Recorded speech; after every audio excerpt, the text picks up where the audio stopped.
தந்தை, மகன், தூய ஆவியாரின் பெயராலே ஆமென். நண்பர்களே, மீண்டுமா இன்றைய ஆராதனைக்கு உங்களை அன்போடு வரவேற்கிறேன். பிடிப்பு இல்லாமல் இலக்கை அடைய முடியாது. வாழ்க்கைனா ஒரு பிடிப்பு வேண்டும். இந்த உலகம் ஆண்டவருக்கு சொந்தமானது.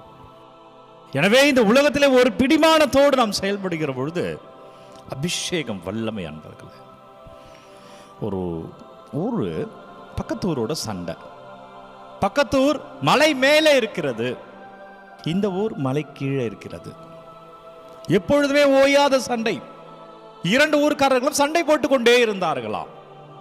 இப்போ என்ன பண்றாங்கன்னா, மேல் இருக்க ஊர்க்காரர்கள் ஒரு நாள் பிளான் பண்ணி கீழ் ஊருக்கு வந்து ஒரு குழந்தையை கடத்தி சென்று விடுகிறார்கள்.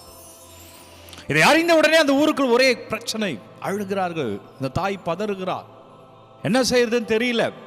அவருக்கு ஆறுதல் சொல்ல முடியல. குழந்தையை காணோம். மேலூர்காரங்க எடுத்துட்டு போயிட்டாங்க. மலை உச்சியில் இருப்பவர்கள் எடுத்துட்டு போயிட்டாங்க.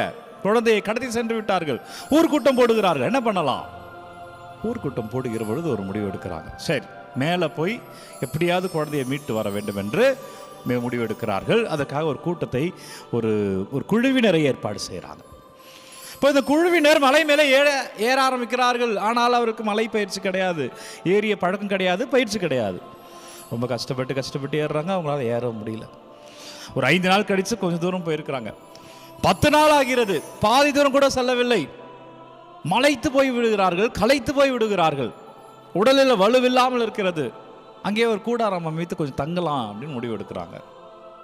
தங்கி கொண்டு இருக்கிற போது, ஓய்வு இருக்கும் போது திடீரென்று பார்க்குற ஒரு சத்தம். மலை உச்சியிலேருந்து ஒரு பெண்ணானவள் மலையிலேருந்து இறங்கி வரா.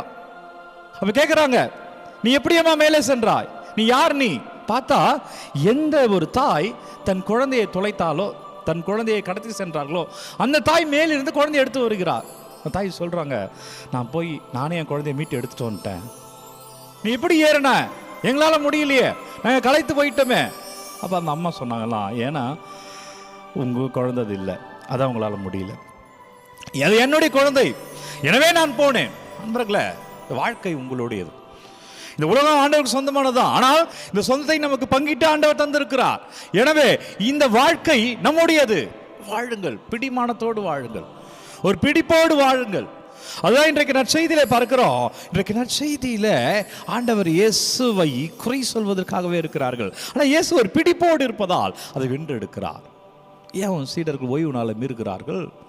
ஆண்டவர் அந்த பிடிப்போடு இருப்பதால் அவர் அனைத்தையும் அறிந்தவராக இருக்கிறார். அப்ப ஆண்டவர் சொல்கிறார், ஓய்வு நாளும் மானிட மகனுக்கு கட்டுப்பட்டது.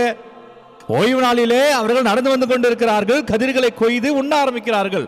என்னவென்றால், இன்றைக்கு நற்செய்தி, லூக்கா நற்செய்தி 6வது அதிகாரம் 1 to 6 வரை உள்ள இறை வார்த்தையில அவர்கள் ஓய்வு நாளிலே கதிர்களை கொய்து தின்ன ஆரம்பிக்கிறார்கள். ஓய்வு நாளில் உண்ண அருந்தக்கூடாதுன்றா, ஓய்வு நாளில் உண்ணலாம், உண்ணாமல் இருக்கணும்லாம் கிடையாது. ஒருவேளை உண்ணா நோன்பு வருடத்திற்கு ஒரு முறை வருகிற அந்த உண்ணா நோன்பு யூத மரப்படி அன்றைக்கு ஓய்வு நாள் அன்றைக்கு வந்தால் ஒழிய மற்ற நோன்பு நாட்கள்லாம் இருக்கிறது.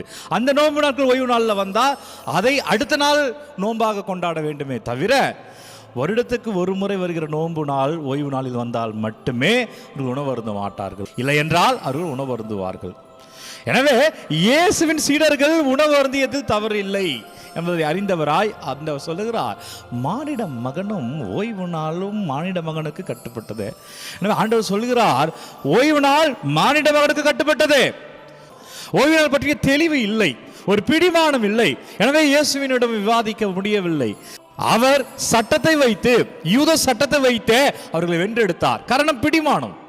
அவர்களே, ஒரு பிடிமானத்தோடு இருக்கணும். ஓய்வு நாள் என்பது இந்த உலகத்தெல்லாம் மறந்துட்டு கடவுளோடு இணைஞ்சிருக்கிறது. ஆண்டவருடைய பிடிமானம் என்ன? இயேசுவோட பிடிமானம். அவர் எப்பொழுது கடவுளோடு இணைஞ்சிருந்தார். எனவே அனைத்தையும் அறிந்தவராக இருந்தார். நீங்கள் கூட உங்களுடைய பிஸ்னஸில், உங்களுடைய படிப்பில், நீங்கள் வேலை தேடுற ஒரு பிள்ளையாக இருந்தால் அந்த வேலை தேடுவதில், திருமணத்துக்கு தயாரிக்கிற ஒரு பிள்ளையாக இருந்தால் முழுமையாய் அது பிடிமானத்தோடு செய்யணும். அல்லது நீங்கள் என்ன ட்ரை பண்ணுறீங்களோ, என்ன முயற்சி எடுக்கிறீங்களோ, ஒரு பிடிமானம் இருக்கணும். அதான் அந்த கதையில் சொன்ன பாருங்க.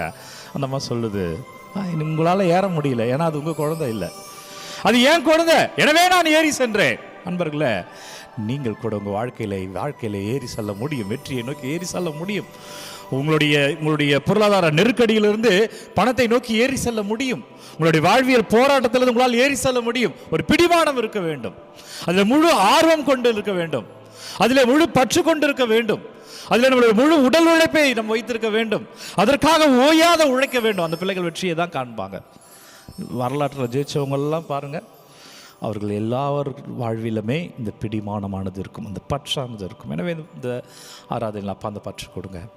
இப்படி அந்த தாய் ஏறி சென்று தன் பிள்ளையை மீட்டு கொண்டு வந்ததாக இந்த கதை வந்தது. அதே போல் என் வாழ்க்கை, என்னுடைய அபிஷேகத்தை நான் மீட்டு வரணும், என்னோடய பிஸ்னஸோடைய ஆசீர்வாதத்தை நான் மீட்டு வரணும், என் வாழ்க்கையில் நான் என்னவெல்லாம் செய்ய பண்ணதெல்லாம் மீட்டு வரணும். அப்பா என்னை தொடுங்க, ஆசீர்வதிங்க கேட்பாப்பா. நன்றி வல்லவரே, நன்றி நல்லவரே, நன்றி.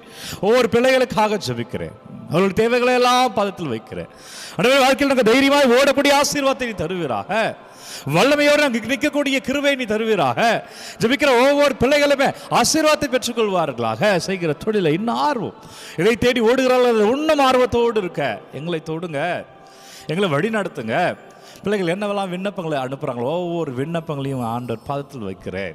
வல்லமையான இறைவா, உமது இரக்கத்தில் ஆண்டவர் உங்கள் வல்லமையில் இந்த விண்ணப்பங்களெல்லாம் அபிஷேகமாய் மாறுவதாக. வல்லமையான இறைவன் உங்களை தொடுவாராக.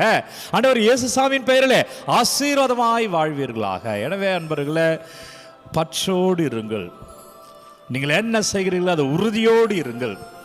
அதை அனைத்தையும் ஜெபத்தில் வைத்து விட்டு தொடருங்கள். வல்லமை, வெற்றி, ஆசீர்வாதம் நமதாய் மாறும். எனவே இந்த நாளில் நம்ம ஒவ்வொருவரையும் இந்த சனிக்கிழமையில தாய் மரியாள் ஜெபத்தில் தந்தை, மகன், தூய ஆவியார் நம்மை நிறைவாக ஆசீர்வதிப்பாராக. இந்த நாளும் இனிய நாளே.